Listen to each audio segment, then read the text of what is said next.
Hello guys, welcome to Pakistan Indian reaction. तो कैसे हैं आप सब? उम्मीद है आप सब बढ़िया होंगे। मेरा नाम है नाम वर्षा सुगा। इस वीडियो का टाइटल है भारत भी आया अपनी पर 5 दिनों में दिखा दी कनाडा को उसकी औकात। कनाडा ना माना तो भारत ने उसको उसकी औकात दिखाई है। कैसे करके बताइए। इस टाइम कनाडा बहुत पंगे ले रहा है भारत से और भारत बहुत ही गुस्से में एक तरह से। तो काउंट करते हैं 3 2 1 एंड स्टार्ट। इस समय की सबसे बड़ी अपडेट भारत और कनाडा को लेकर आ रही है और ये न्यूज खालिस्तान मसले से लिंक्ड है। इस वीडियो में हम चर्चा करेंगे कि किस तरह से मोदी सरकार ने भारत के अंदर कनाडा के सबसे बड़े डिप्लोमेटिक रिप्रेजेंटेटिव को न सिर्फ समन किया बल्कि साउथ ब्लॉक बुलाकर वहां पर काफी ज्यादा सुनाया भी। अब भारत सरकार ने कनाडा से क्या कहा है और क्यों कहा है ये तो हम इस वीडियो में चर्चा करेंगे ही, लेकिन इसके साथ हम ये भी बात करेंगे कि किस तरह से आज की डेट में जितने भी खालिस्तानी एलिमेंट्स विदेशों में एक्टिव हैं और एंटी इंडिया एक्टिविटीज कर रहे हैं, यूके, कनाडा, अमेरिका और ऑस्ट्रेलिया जैसे देशों में भारत के हाई कमीशंस, भारत की एम्बेसी और कॉन्सुलेट्स के ऊपर जो ये अटैक कर रहे हैं, हमले कर रहे हैं, ऐसा करके ये दरअसल भारत की सरकार की मदद ही कर रहे हैं। आपको ऐसा लग रहा होगा कि इस समय इनमें से कोई भी देश भारत की सरकार की बात बिल्कुल नहीं मान रहा है और खालिस्तानियों के ऊपर एक्शन बिल्कुल नहीं ले रहा है, लेकिन अगर इस पूरे इंसिडेंट को गौर से देखा जाए तो ये भारत की सरकार के लिए लॉन्ग टर्म में बहुत ही बड़ी विन है और इन खालिस्तानी एलिमेंट्स का बौखला जाना ये भारत के पक्ष में काम करेगा। लेकिन ये सब डिस्कस करने से पहले अगर आपने हमारे चैनल इंडियन अफेयर्स को अब तक सब्सक्राइब नहीं किया है तो प्लीज वीडियो में आगे बढ़ने से पहले सब्सक्राइब कर दें और यूट्यूब के ऊपर हमारी सभी वीडियोस की नोटिफिकेशन के लिए बेल आइकन को दबाना न भूलें। अभी क्या हुआ कि रिसेंटली जो कनाडा के अंदर खालिस्तान टाइगर फोर्स के चीफ हरदीप सिंह निज्जर की गुरुद्वारा के पार्किंग लॉट में जो हत्या हुई थी उसको लेकर कनाडा के अंदर जितने भी खालिस्तानी एलिमेंट्स हैं ये काफी बौखला गए हैं और काफी भड़क गए हैं। इस घटना के बाद इन्होंने क्या किया कि कनाडा में जो भारत के हाई कमिश्नर हैं संजय कुमार वर्मा, इसके साथ जो भारत का वैंकूवर में कॉन्सुलेट है उसके कॉन्सल जनरल मिस्टर मनीष और इसके साथ ही जो भारत का टोरंटो में कॉन्सुलेट है उसके कॉन्सल जनरल अपूर्वा श्रीवास्तव, इन सब को लेकर कनाडा के अंदर खालिस्तानी एलिमेंट्स ने क्या किया कि एक पोस्टर जारी किया, यानी एक तरह का पैम्पलेट जारी किया जिसमें ये कहा गया कि रिसेंटली जो खालिस्तान टाइगर फोर्स के चीफ हरदीप सिंह निज्जर की गुरुद्वारा के पार्किंग लॉट में हत्या हुई थी उसके पीछे इन्हीं तीनों का हाथ है और यही दोषी हैं। इसलिए कनाडा के अंदर वहां पर जितने भी खालिस्तानी एलिमेंट्स हैं वो इन तीनों के खिलाफ प्रोटेस्ट करें और भारत के कॉन्सुलेट्स के सामने वहां पर इकट्ठा होकर इनका साथ दें। अभी जो पैम्पलेट बांटे गए ये कनाडा के अंदर वहां पर काफी सारे गुरुद्वारों में जाकर बांटे गए। इसके साथ ही जितने भी खालिस्तानी एलिमेंट्स कनाडा के अंदर वहां पर एक्टिव थे उन्होंने क्या किया कि इस चीज को और भी वायरल करने के लिए सोशल मीडिया का सहारा लिया, व्हाट्सएप ग्रुप्स का सहारा लिया, फेसबुक ग्रुप्स का सहारा लिया और ये पैम्पलेट्स जिनमें भारत के हाई कमिश्नर और कॉन्सल जनरल्स के फोटोज थे इसको सर्कुलेट करके पूरे कनाडा में फैला दिया। जिसके बाद अब ये जो तीनों डिप्लोमेट भारत के कनाडा के अंदर पोस्टेड हैं इनकी सिक्योरिटी और सेफ्टी का इशू बन गया है। अब इतना सब कुछ होने के बाद भी कनाडा की जो गवर्नमेंट है उसने इस चीज के ऊपर बिल्कुल भी एक्ट नहीं किया और ये जो पैम्पलेट कनाडा के अंदर वहां पर सर्कुलेट हो रहे थे न सिर्फ कनाडा की सरकार और कनाडा की सिक्योरिटी फोर्सेस इस चीज को रोकने में असफल रही बल्कि अभी तक उनसे हरदीप सिंह निज्जर की जो हत्या हुई थी उसकी इन्वेस्टिगेशन भी पूरी नहीं हुई है। अब जब इन्वेस्टिगेशन ही पूरी नहीं हुई है तो फिर ये जितने भी खालिस्तान एलिमेंट्स हैं ये जो क्लेम कर रहे हैं कि हरदीप सिंह निज्जर की हत्या के पीछे भारत के डिप्लोमेट्स का हाथ है ये तो सरासर गलत है और इसके ऊपर ये जितने भी खालिस्तानी एलिमेंट्स इस तरह की न्यूज वहां पर वायरल कर रहे हैं, वहां पर सर्कुलेट कर रहे हैं, पैम्पलेट्स बांट रहे हैं, इनके ऊपर तो कनाडा की सरकार को और कनाडा की सिक्योरिटी फोर्सेस को वहां पर कार्रवाई करनी चाहिए। लेकिन हुआ क्या कि कनाडा की सरकार ने इसके उल्टा किया और जुलाई 8 के दिन यानी ठीक आज से 3 दिन के बाद कनाडा के ओटावा में जो भारत का हाई कमीशन है इसके साथ ही टोरंटो में जो भारत का कॉन्सुलेट है और जो वैंकूवर में भारत का कॉन्सुलेट है उसके सामने इन सारे खालिस्तानी एलिमेंट्स और खालिस्तानी ग्रुप्स को एक प्रोटेस्ट करने का अधिकार दे दिया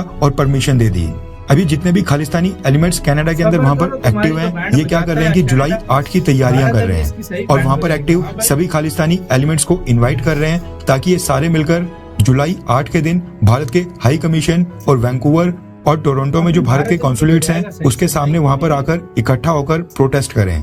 अब जो ये जस्टिन ट्रूडो की गवर्नमेंट ने इन सबको भारत की एम्बेसी और भारत के कॉन्सुलेट्स के सामने वहां पर प्रोटेस्ट करने की जो परमिशन दी है इसको लेकर भारत की सरकार काफी नाराज हो गई है क्योंकि अभी रिसेंटली इस तरह के पैम्पलेट्स बांटे गए जिसमें हरदीप सिंह निज्जर की हत्या का जो आरोप था वो भारत के डिप्लोमेट्स के ऊपर लगाया गया और अब 3 दिन के बाद ही भारत की एम्बेसी और भारत के कॉन्सुलेट्स के सामने इन सबको प्रोटेस्ट करने की परमिशन दे दी। इसलिए भारत की सरकार ने क्या किया कि कनाडा के जो भारत में हाई कमिश्नर है कैमरून मक्के उनको पिछले कल साउथ ब्लॉक में सम्मन किया और भारत की तरफ से इस चीज को लेकर बहुत ही स्ट्रॉन्ग प्रोटेस्ट जाहिर किया और ये मांग की कि कनाडा के अंदर जितने भी भारत के डिप्लोमेट्स हैं वहाँ पर जो भारत का हाई कमीशन है, भारत के कॉन्सुलेट्स और एम्बेसी है, उसकी सुरक्षा कनाडा की सरकार 24 घंटे प्रदान करे।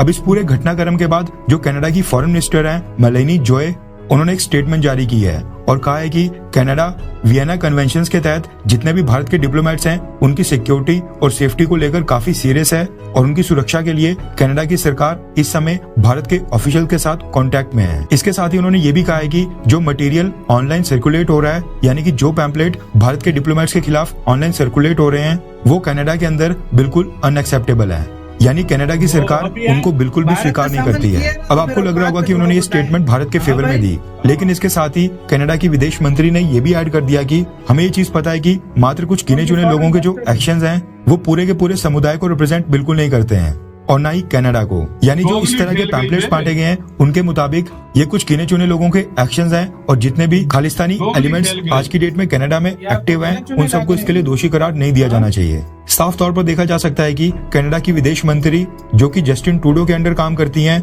जो खालिस्तानियों को सपोर्ट करते हैं, ये साफ तौर पर वहाँ पर डैमेज कंट्रोल करने की कोशिश कर रही हैं ताकि ये भारत की सरकार को भी साथ में लेकर चल सकें और जो कनाडा के अंदर वहाँ पर सिख समुदाय के लोग हैं उनको भी अपने साथ लेकर चल सकें और जो कनाडा के अंदर खालिस्तानी सपोर्टर्स हैं वो कहीं जस्टिन ट्रूडो से नाराज नहीं हो जाएं। आपको याद होगा इस वीडियो की स्टार्टिंग में मैंने कहा था कि ये जितने भी खालिस्तानी हैं ये भारत की हाई कमीशन, भारत की एम्बेसी, भारत के कॉन्सुलेट्स के ऊपर हमले करके ये अपने पैर के ऊपर ही कुल्हाड़ी मार रहे हैं और जो इनकी बौखलाहट है ये एक्चुअल में भारत के फेवर में काम करेगी।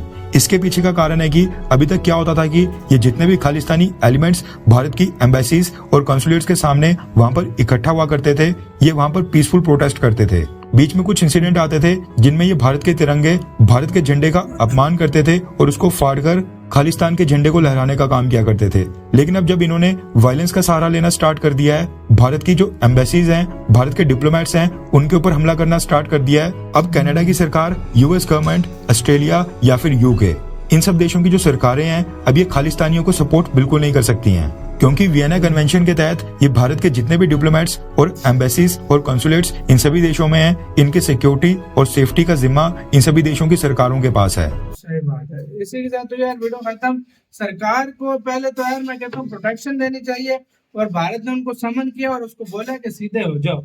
अगर अभी भी ना हुए तो भारत फिर जो स्टेप ले रहा है वही लेता रहेगा। भारत ने उनको दिया था छोटा सा ट्रेलर हाँ। जो मरे ना कुछ सही बात है। वो ट्रेलर उनका जो चीफ है वो तो हाँ। पन्नू जो भी है यार वो तो छुप के बैठा हुआ है बिल्कुल। वो, और बीच में कितने और बीच में छुप के बैठे हुए हैं। वाकई तो में। भारत अपने पे आ गया तो एक को भी नहीं छोड़ेगा, सीधी सी बात है। क्योंकि भारत एक बहुत पावरफुल कंट्री है और कनाडा ने अगर सीधी मतलब उंगली से नहीं माना तो भारत टेढ़ी उंगली करना जानता है। यही बात सीधी सी बात है भाई जो। हाँ सही बोला हाँ और जिस तरीके से ये सिचुएशन चल रही है वो दो वाला कर रहे हैं काम ना। हाँ। वो उनको भी कह रहे हैं कि भाई हम आपके वो साथ भी हैं और कहते इंडिया हैं को भी कुछ बता लोग रहे हैं हैं। इंडिया को मतलब भी दोनों बता रहे तरफ हैं। राग रहे हैं। हाँ, हाँ। दोनों तरफ राग रहे हैं ताकि डैमेज कंट्रोल किया जा भारत सके। इनको ठंडा कर देगा, भारत अपने पे आया तो। आपका सारे जिस सारे मामले में क्या कहना है अपने कमेंट सेक्शन में दें। अपना बहुत ज्यादा ख्याल रखिएगा तो यार।